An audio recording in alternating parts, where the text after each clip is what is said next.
കൂടുതൽ വാർത്തകളും വീഡിയോകളും കാണാൻ ഈ ചാനൽ സബ്സ്ക്രൈബ് ചെയ്യുക. കൂടെ ബെൽ ബട്ടൺ അമർത്തുക. നമസ്കാരം. ഇന്നത്തെ എൻ്റെ വിഷയം, അടുക്കളയിൽ ചില കാര്യങ്ങൾ ചെയ്താൽ ആ കുടുംബത്തിൽ ഐശ്വര്യമുണ്ടാവും.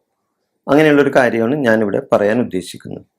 നമ്മുടെ അടുക്കള ഒരു വീടിൻ്റെ ഐശ്വര്യമാണ്, ഇല്ലേ? അടുക്കളയിൽ ചെന്ന് അറിയാൻ പറ്റും ആ വീടിൻ്റെ മഹത്വം. വീട്ടമ്മ അടുപ്പിൽ തീകുട്ടി പാചകം തുടങ്ങിയാൽ ആ വീട് അന്ന് ഉണരും, ഇല്ലേ? വീട് ആദ്യം വീട്ടിൽ ഉണർന്നെണീക്കുന്നവരാണ് നമ്മുടെ അമ്മമാരല്ലേ ആയിരിക്കില്ലേ? വീട്ടമ്മമാരല്ലേ ആദ്യം ഉണരുന്നത്. അവര് ഉണർന്ന് കുളിച്ച് അടുപ്പിൽ തീ കൂട്ടി കഴിയുമ്പോൾ ആ വീട് ഉണരും.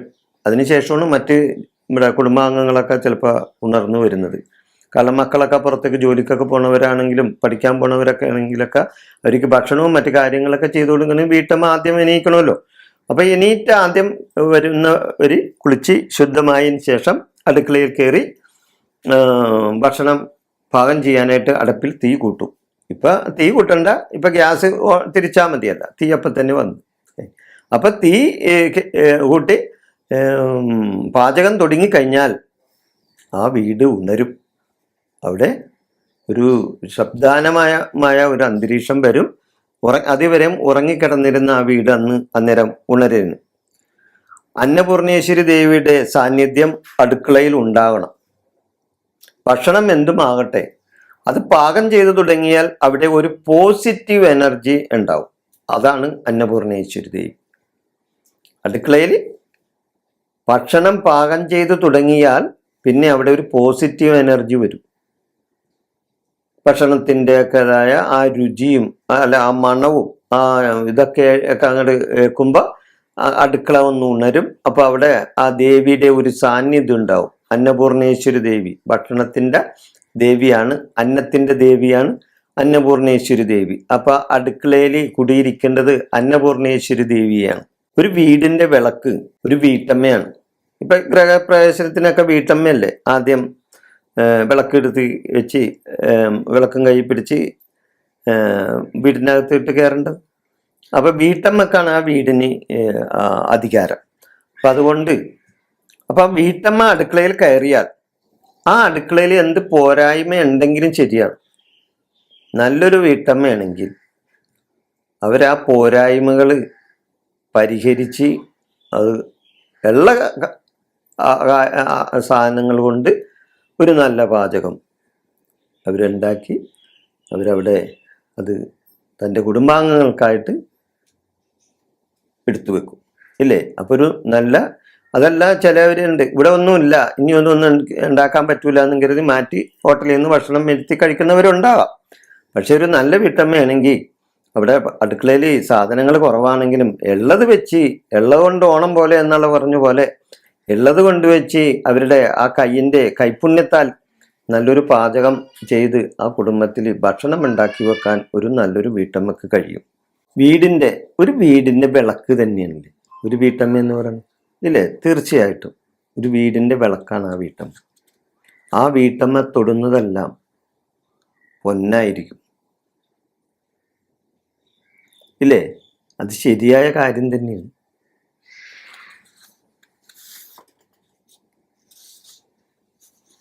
ഈ കൈപുണ്യം എന്നത് കൈപുണ്യം എന്നത് ഒരു കാര്യം തന്നെയാണ്. അത് എന്ത് കാര്യത്തിലാണ് ഒരു കൈപുണ്യമുണ്ട്. അപ്പൊ പാചകത്തിനും ഒരു കൈപുണ്യമുണ്ട്.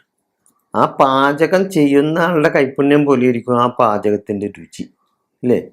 അപ്പൊ ഒരു വീട്ടമ്മ നല്ലൊരു മനഃശുദ്ധിയും നല്ല ഒരു ഇതുള്ള ഒരു വീട്ടമ്മ ഒരു നല്ല ഭക്ഷണം പാകം ചെയ്താൽ അതിന് നല്ല രുചി ഉണ്ടായിരിക്കും.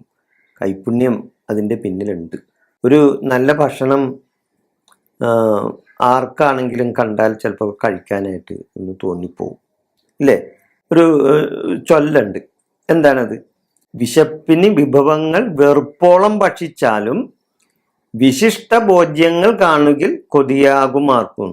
അത് കുറച്ചേരെ ഭക്ഷണപ്രിയർക്ക് ഇതുള്ള കാര്യമാണ്. അവർക്ക് എന്തൊന്ന് രുചിച്ചു നോക്കണം. അവര് മിഷ്ടാന്നം വരെ മിഷ്ടാന്നം വരെ ഭക്ഷിച്ചാണ് ശരിയായിരിക്കുള്ളൂ.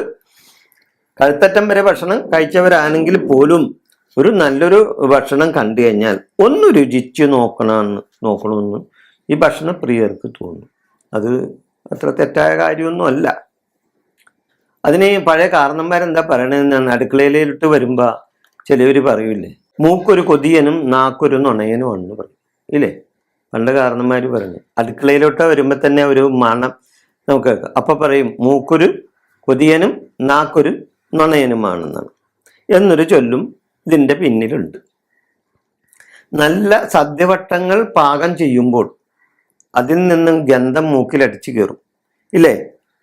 നല്ല സദ്യവട്ടങ്ങളൊക്കെ ഉണ്ടാക്കുന്ന ഒരു സ്ഥലത്ത് ചെന്നാൽ തീർച്ചയായിട്ടും അത് സദ്യവട്ടങ്ങളുടെ ആ നല്ല ഗന്ധം അവിടെ വ്യാപിക്കും. അത് ചെല്ലുന്നവരുടെ മൂക്കിലൊക്കെ അടിച്ചു കയറും. അതുകൊണ്ടാണ് മൂക്കൊരു കൊതിയൻ എന്ന് പറയുന്നത്. അതേപോലെ തന്നെ ചിലപ്പോൾ നാവിൽ വെള്ളം മൂറും. അതാണ് നാവൊരു കൊതിയനെന്ന് പറയുന്നതിൻ്റെ പിന്നിലുള്ളത്. അതവിടെ നിൽക്കട്ടെ.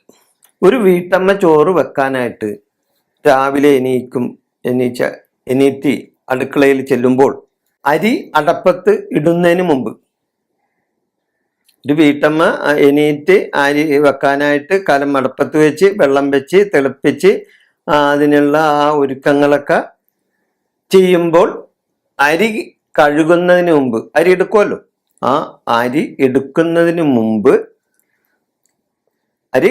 എന്ന് പറഞ്ഞാൽ അരി കലത്തിൽ ഇടുന്നതിന് മുമ്പ് അതിൽ നിന്ന് ഒരു പിടി അരി മാറ്റി വെക്കണം.